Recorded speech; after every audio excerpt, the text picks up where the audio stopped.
Love, light, and blessings. This is Shamanic Arawak Priestess here, and I wanted to start off this video by saying I send out holding my rose quartz today, and I'm just sending out universal love um, to everyone that's affected by the hurricanes in the Caribbean, the people that have family members there, or just by watching the news, you just feel, even if you don't know anybody in the island or whatever, just genuinely those who just feel the pain of others, um, I just send out love and lights. A lot of people are suffering. There's the hurricane is still passing through other islands. The last that I heard, it's passing to Dominican Republic and Turks and Caicos. It's kind of basically going to take the same route that Irma did. Um, and yeah, I'm just sending out love and light to everybody. Sending out love and light to all my friends in the islands, even the people I don't know that have all been affected by this. Sending love and light to my family members that we don't know anything about, because 100% of the island of Puerto Rico lost power, and my grandpa and my aunties and the families that I have there, we don't know anything about them. So sending them love and light, and most of all too, generally sending love and light to our earth, to Mother Gaia, to earth. This whole thing has just made me see that our planet is suffering. She's suffering, you know. I can't speak for anybody else, but this whole thing has made me really look at myself too, and my impact that I might have in the environment. I like to think of myself as someone who tries to conserve and be aware of the things that I take and try to give back. But this whole situation makes me feel like I can do so much more. Um, you know,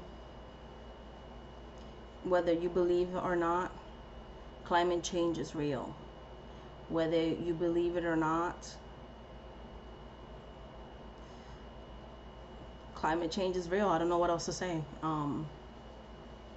Yes, we've always had hurricanes, but not of this magnitude, so consistently, constantly. It's these hurricanes and these earthquakes and these things are starting to become normal. I remember when I live in Pennsylvania still. I'm gonna say that was about 5 years ago. I was living in a different part of Pennsylvania, and it was a beautiful part of Pennsylvania where it's still like country and people fish and things. But when I was still with my fiance at the time, my youngest daughter's father, I remember the first time I took a shower in his house, the water smelled indescribably foul. They have beautiful creeks and things like that, so the land looked clean and vegetations and deers and things. But he lived in a part where they used to frack oil, and because of fracking, because the town that they lived in was a very rich town because of oil. They had oil wells and they had oils. The town, literally, the people that lived in the town, I'm not gonna say what the town's name is because I don't want to make people feel bad, but the town literally smelled like oil. And you can see the trains when they would pass by certain times of the day, like you can literally see the oils being transported. A lot of the companies that were drilling there and fracking actually went overseas, so the environmental effects of that drilling stood in that town. And not only did that town go from being a town of predominantly well-to-do people and having luxurious home, it actually went down to being one of the most poorest towns, where factories are closed every 5 minutes, people are laid off, huge poverty, people having to live off the system because they couldn't find consistent work, and basically just scraping by and struggling and not knowing if they're going to eat tomorrow. It just became a very poor town where like lots of people started to leave. The youth started to leave, mostly the older people and the like teenagers stood, but like you're missing that demographic that's important, that puts into an economy the 20s and 30s year olds, and that's when I started to feel like, when I actually saw firsthand those things, it started to make me aware, like, wow, he lived in a town, and it, when we got away from the actual town and you went into the more rural country, despite all the beauty in the land, the water had an indescribable smell. And if you were literally to light a match, the water is combustible. The water is rusty. It, like, you can have a porcelain bathtub and the water will make tubs rust and have browned. And I asked him, like, can't you fix that? He said, I've had professionals, babe, go into it, dig, and try to fix it. Like, it was so bad that they had no choice but to bathe with the water, but the water was undrinkable. You could boil it 100 times. And they had a designated spring where they would get, because that spring was still good, and they would get their water from there, or lots of families had to buy waters from the actual stores. And that made me realize how important, like, water, the quality of water, because water really is life. That whole fight that they're having with DAPL and the indigenous people fighting for their burial grounds and their lands and things like that. Like, water really is life. Like, what are you gonna do when you make all this money but we have nothing to drink and we don't have a land to live on? You know what I mean? It's not like we could just invent a planet. The only planet that could sustain human life that we know of is planet Earth, and we only have one Earth. And these natural disasters that are happening, it just makes me realize even more so, like, our mother Gaia, our living green and blue planet, is begging us to start putting back what we take from her. We only have one planet, and I don't want us to go down. And I know there's a lot of people that are active in the community with preservations and activism. I know that already. So this generally does not mean I'm saying that to you, but I'm talking to those that maybe they never thought about this. But just remember, our children are watching. And I don't want to go down as the generation that not only voted a certain person in office, I don't want to go down as the generation that did not preserve this beautiful planet for our children and our children's children. Our children deserve so much more. I remember a channel I used to follow when she said, and she doesn't have the channel anymore, so I'm not going to say who it is, but she knows who she is. When she said, our planet, it's kind of like when a dog has fleas. What does a dog do when it has fleas? It shakes the fleas off. I don't want to be the flea that our planet Earth has to shake off because she's trying to save herself. She's literally bleeding and crying for us. Like, so much is being taken from her. She doesn't have enough time to replace it. And I feel like, sometimes I'm just saying my personal thing, like, that connection to Earth has been lost. Like, we're not separate from planet Earth. Like, everything has life in this planet.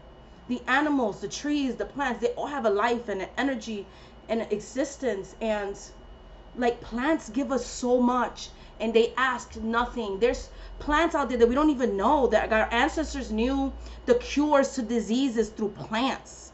Like, plants have medicinal uses. Plants have spiritual uses. Like, the planet Earth provides us with so much.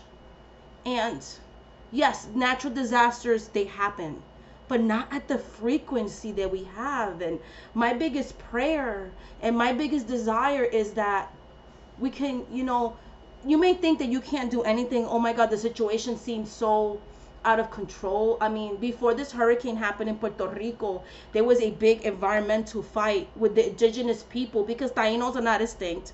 Tainos exist. Hello, I'm a Taino Indian. I'm a Yoruba indigenous person. That DNA exists in most of us in the island. Okay, so you can't say something's extinct if the DNA still exists. But why they don't want to claim that the Tainos still live? Because they have to give us back our burial grounds and where our ancestors are. And they won't do that because that's not tourist attractive. There's people that are fighting for burial grounds. They're fighting because they don't want coals to be dumped in their island. So what did they do? They started throwing it into other islands. And that's affecting their babies and their children. And it just makes me sad when Ancient cultures are displaced because of money. Money, something so temporary, something so frugal. I just send out love and lights, and I know from me, I have done and I am active, but I'm gonna do more and I'm gonna do better. And I just really believe even one little change causes a ripple effect. If we all, if a lot of people just make one little change in their life, maybe I won't waste as much light, or I don't know, that little change, can cost a lot. And what I think I'm gonna do tomorrow, Friday, September 22nd, 2017, is tomorrow night I'm going to take a 30-minute break. I'm gonna turn off all the lights and I'm gonna just be quiet within myself tomorrow night for just 30 minutes, meditate, and just send Mother Gaia, our mother, positive energies and vibrations. I believe that we can still change this, and I believe that we could still turn it around. There's so many keepers of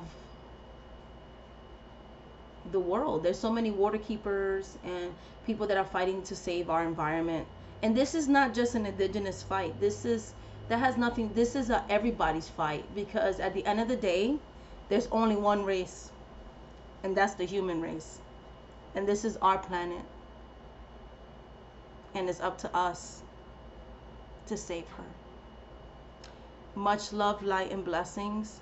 And for all of you that watch this video, sending you much love, light, and blessing, because I really do believe that even a tiny change can make a world of difference. Love you guys. Pa'lante Puerto Rico. Pa'lante Puerto Rico. Pa'lante el Caribe. Pa'lante. Nunca para atrás. Que así sea. Bye guys.